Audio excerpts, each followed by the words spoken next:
నమస్తే, welcome to TV 999 news. Kadapa జిల్లా పులివెందుల నియోజకవర్గంలో ప్రతి ఇంటికి తాగునీటి అందించడానికి అప్పట్లో మాజీ ముఖ్యమంత్రి వైఎస్ జగన్ 480 కోట్లతో వాటర్ గ్రిడ్ స్కీమ్ తీసుకొచ్చారు. 2024 నాటికి వాటర్ గ్రిడ్ పనులు 60 నుండి 65% పూర్తయ్యాయి. మిగిలిన పనులు పూర్తి చేయాలని ఆర్జీఓను వైఎస్ఆర్సీపీ వాళ్ళు కలిస్తే దాన్ని వక్రీకరించి బీటెక్ రవి అసత్యాలు ప్రచారం చేస్తున్నాడని YCP Kadapa MP YS Avinash Reddy అన్నారు. మా చైర్మన్ గారి ఆధ్వర్యంలో నియోజకవర్గ మొత్తానికి సంబంధించిన వాటర్ గ్రిడ్ పనుల గురించి ఆర్డీఓ గారిని కలిసినారు. జగన్మోహన్ రెడ్డి గారు ముఖ్యమంత్రిగా ఉన్నప్పుడు ఈ నియోజకవర్గంలో ప్రతి ఇంటికి తాగునీరు ఇవ్వాలన్న ఉద్దేశంతో 480 కోట్ల రూపాయలతో వాటర్ గ్రిడ్ స్కీమ్ని మంజూరు చేసినారు.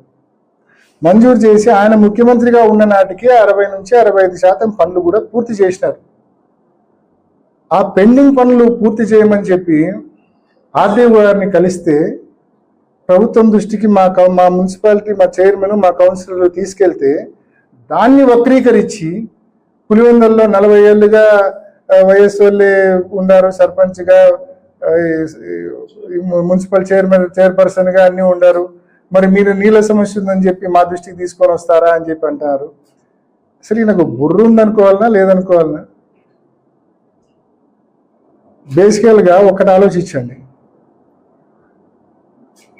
పులివెందులకు ఇప్పటి వరకు ఈ వాటర్ గ్రిడ్ రాకమునుపు ఈ వాటర్ గ్రిడ్ స్కీమ్కు జగన్మోహన్ రెడ్డి గారు శంకుస్థాపన చేయకముందు వరకు పులివెందులలో ఒకటి మన నియోజకవర్గంలో ప్రధానంగా సిబిఆర్ నుంచి 140 పల్లెల స్కీమ్ ఒకటి నడుస్తూ ఉంది. ఇది అందరికీ తెలిసిన విషయమే. అదేవిధంగా వేంపల్లెలో అయితే కనుక వేంపల్లె పాపాగ్ని నుంచి వేంపల్లె టౌన్ ప్లస్ ఒక 18 పల్లెల స్కీమ్ అదొకటి నడుస్తూ ఉంది. చక్రాపేట మండలంలో అయితే కనుక కేరాచుపల్లె డ్రింకింగ్ వాటర్ స్కీమ్ ఒకటి నడుస్తుంది. పాపాగ్ని నుంచి చక్రాపేట మండలం స్కీమ్ నడుస్తుంది. దీనికి సంబంధించిన మెయింటెనెన్స్కు ప్రతి ఏడాది కూడా జిల్లా పరిషత్ టెండర్లు పిలుస్తూ ఉంటుంది. ఇవి మనకు అందుబాటులో ఉన్న పథకాలు. వీటితో పాటు రాజశేఖర రెడ్డి గారు ముఖ్యమంత్రిగా ఉన్నప్పుడు ఈ ఒక్క 148 పల్లెల స్కీమ్తో పులివెందులకు నీళ్ళు ఇవ్వలేమని చెప్పి నక్కలపల్లె సమ్మర్ స్టోరేజ్ ట్యాంక్ నిర్మించి అక్కడి నుంచి మున్సిపాలిటీకి నీళ్లు తెచ్చే కార్యక్రమం కూడా చేసినారు. ఆ తర్వాత నీళ్ళ సమస్యలు ఎక్కువ ఉంటే ఉల్లిమెల్ల దగ్గర ఒక 5-6 బోర్లు వేసినాం. కదిరి రోడ్లో కూడా ఒక 5-6 బోర్లు వేసి అవి కూడా మున్సిపాలిటీకి నీళ్ళు ఇచ్చే కార్యక్రమం చేస్తున్నాం. నీళ్ళ విషయంలో ఎక్కడే కానీ రాజీ పడకుండా, ఎక్కడే కానీ ఎటువంటి ఇబ్బంది లేకుండా నీళ్ళు ఇచ్చే కార్యక్రమం ఇన్నేళ్ళుగా చేస్తూ ఉన్నాం. సో దీన్ని శాశ్వతంగా ఇప్పుడున్న ఈ పథకాలకు సంబంధించిన మెయింటెనెన్స్ ఎక్కువ అవుతా ఉంది.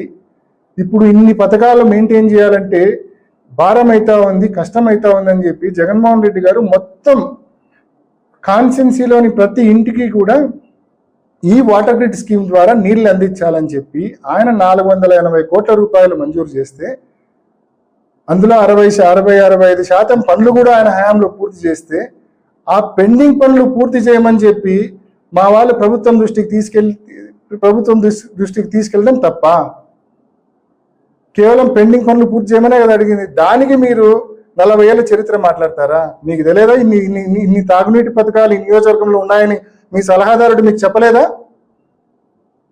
సిబిఆర్ నుంచి 148 పల్లెల స్కీమ్ ఉందని, అదేవిధంగా నక్కలపల్లె నుంచి పులివెందులకు నీళ్ళు వస్తాయని, ఉల్లిమెల్ల దగ్గర నుంచి అదేవిధంగా కదిరి రింగ్ రోడ్ నుంచి మున్సిపాలిటీకి నీళ్లు తీసుకుంటారని, అదేవిధంగా వేంపల్లెకు పాపాగ్ని నుంచి తీసుకుంటారని, చక్రాపేటకు పాపాగ్ని నుంచి తీసుకుంటారని, ఇంతకాలం నడిచిన పథకాల గురించి మీకు అవగాహన లేదా? మీ సలహాదారుడు మీకు చెప్పలేదా? మీకు ఇవన్నీ ఏమాత్రం బుద్ధి లేకుండా, ఏమాత్రం జ్ఞానం లేకుండా, ఏమాత్రం అవగాహన లేకుండా బోగస్ మాటలు. నీ పేరు ముందు బీటెక్ అనేది ఎంత బోగస్సో నీ మాటలు కూడా అంతే బోగస్. ఈ బోగస్ మాటలు పక్కన పెట్టమని చెప్పి ఈ బీటెక్ రవి గారికి నేను హితవు పలుకుతా ఉన్నా.